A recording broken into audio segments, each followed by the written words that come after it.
Hello everyone, सबसे पहले thank you very much हमारे सबसे पहले वीडियो को लाइक करने के लिए। इतना सारा फीडबैक मिला, इतने सुझाव मिले, बहुत अच्छा लगा। और ये स्पेशली अच्छा लगा कि आपको जो कॉन्वर्सेशन था, जो बातचीत हो रही थी नायका आईपीओ के बारे में, उसमें आपको कुछ सीखने को मिला। और होपफुली जो आगे के आईपीओस होंगे आप इन पॉइंटर्स को ध्यान में रखेंगे।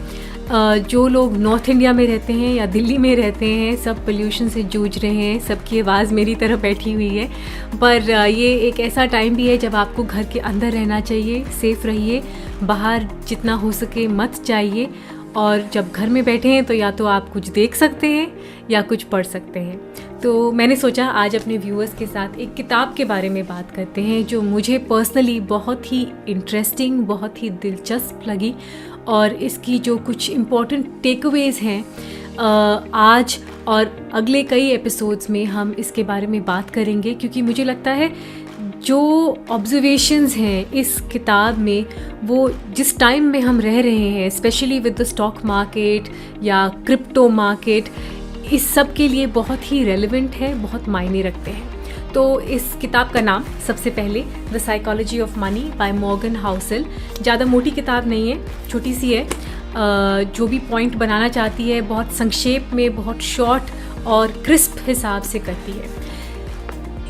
The first thing about this book is, I think जैसे मैं कह रही थी, जिस टाइम में हम रहते हैं उससे ये कम्प्लीटली ऑपोजिट है, कम्प्लीटली अलग है। जो एग्ज़ाम्पल सबसे पहले चैप्टर में दी गए हैं वो इन ऐसे लोगों के बारे में है जो पैसे ना संभालना जानते हैं और ना रखना जानते हैं।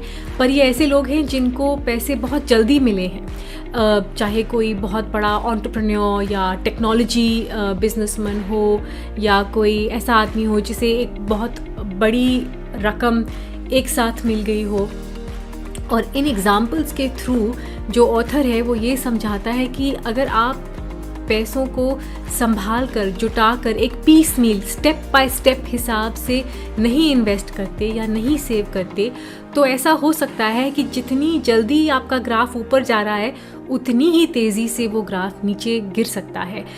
जिस तरीके से कई स्मॉल और मिड कैप्स का मूवमेंट हुआ है इस साल, जिस तरीके से लोग क्रिप्टो में ट्रेडिंग कर रहे हैं और इनके नोशनल गेन्स हो रहे हैं या NFTs है, इन सब के बारे में हम बात करेंगे अगले कई एपिसोड्स में। I think that makes this book very important and very relevant. दूसरी बात ये है कि हम में से जिन लोगों ने 2008-2009 का पीरियड देखा, जब स्टॉक मार्केट में ऐसा लगता था कि कोई ख़राब दिन हो ही नहीं सकता, कोई ख़राब स्टॉक हो ही नहीं सकता है, और इतने अचानक जो वो बॉम्ब फटा US मार्केट्स में और क्या उसका इम्पैक्ट हुआ हमारे मार्केट में, हमारे रिटेल इन्वेस्टर्स पर, ये सब बातें आप जल्दी नहीं भूल सकते हैं। ये सब जो लेसन्स हैं आप जल्दी नहीं भूल सकते हैं। और उससे अगर मैंने कुछ सीखा वो ये है कि स्टॉक मार्केट में कई ऐसे दिन आएंगे जब ऐसा लगेगा कि जो इतना रोज़ी पिक्चर था, इतना गोल्डन पिक्चर था, वो बिल्कुल ही कहीं नहीं दिखाई दे रहा। ये फेजेस हैं, बुल मार्केट, बेयर मार्केट होते हैं। इम्पॉर्टेंट बात ये है कि आप अपने आप को शांत रखें, स्ट्रॉन्ग रखें और बिल्कुल कूल दिमाग से इन्वेस्टिंग की स्ट्रैटेजीज़ के बारे में सोचें।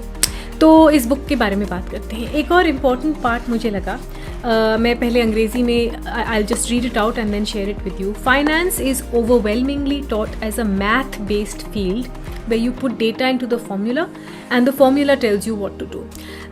ये बहुत सही बात पकड़ी है ऑथर ने, क्योंकि कई बार मैंने देखा है जब आप फाइनेंस की बात करते हैं इसमें आप इमोशंस को, ह्यूमन को बिल्कुल हटा देते हैं। आप ये कहते हैं इस स्टॉक में आप इन्वेस्ट कीजिए, आपको 6 महीने में 25% रिटर्न्स मिलेंगे, उसके बाद आप कैश आउट कर लीजिए। आप ये नहीं सोच रहे हैं कि जो आदमी या औरत इसमें इन्वेस्ट कर रहे हैं उनकी अपनी सिचुएशन क्या है घर में, उनको ये गेन्स किस लिए चाहिए। 6 महीने के बाद अगर उनको ये दिख रहा है कि ये स्टॉक तो चढ़ते जा रहा है, मुझे अभी एग्ज़िट नहीं करना चाहिए, तो वो मैथ्स इक्वेशन काम नहीं देता है, क्योंकि तब इमोशंस आ जाती हैं, तब उनकी अपनी जो स्टिपुलेशंस हैं, उनकी जो अपनी मजबूरियां हैं, वो सब काम आता है।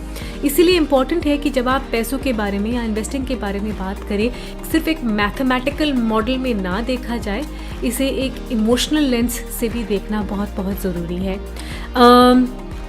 Again I am coming back to the current environment, जहाँ पे आप रोज़ सुनते होंगे, चाहे टीवी पे या अपने ऐप्स पे देखते होंगे या सोशल मीडिया पे पढ़ते होंगे, market is in a bull phase, liquidity है, पैसा है, सब कुछ चढ़ते जा रहा है, मार्केट यहाँ से और कई गेन्स कर सकती है, क्रिप्टो में इतना लिक्विडिटी है, इतनी रिटर्न्स हैं, बहुत लोग ट्रेडिंग करते हैं। ऐसे माहौल में बहुत ज़रूरी होता है अपना संयम रखना और ये डिसाइड करना कि आपका क्या गोल है और आपको उस गोल को अचीव करने के लिए कहाँ पर स्टॉप बटन दबाना पड़ेगा। रिलेंटलेसली तो कुछ भी नहीं चलता लाइफ में, तो आपको कहाँ एग्ज़िट करना चाहिए ये आपको डिसाइड करना चाहिए। एज एन एक्सरसाइज छोटा सा होमवर्क दे रही हूँ अपने व्यूअर्स को। मैं चाहती हूँ कि आप लोग ये वीडियो देखने के बाद एक लिस्ट बनाएं। एक लिस्ट में आपको लिखना होगा कि आपके 3 इम्पॉर्टेंट गोल्स क्या हैं आज से 5 साल बाद, 3 5-year गोल्स। चाहे वो घर हो, चाहे वो एक वेकेशन हो, चाहे वो एक कोर्स हो जो आप पढ़ना चाहते हैं। क्या आपके पास 3 क्लियर 5-year गोल्स हैं?